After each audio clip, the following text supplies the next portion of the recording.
నామమునకు మహిమ కలుగును గాక. క్రీస్తునందు ప్రియులారా, బాగున్నారా? దేవుని మహాకృపలో మనం అందరం బాగున్నాం. మరొక రోజును ఈ రీతిగా దేవుని మాటలు చదువుకోవటానికి, వినటానికి దేవుని యొక్క కృపను కలిగి ఉన్నాం.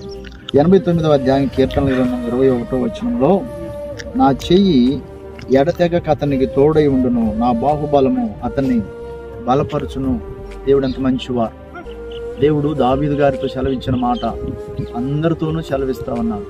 దేవుడు తన చేతిని, తన సన్నిధిని మనకు తోడుగా ఉంచి నడిపించే దేవుడై ఉన్నాడు.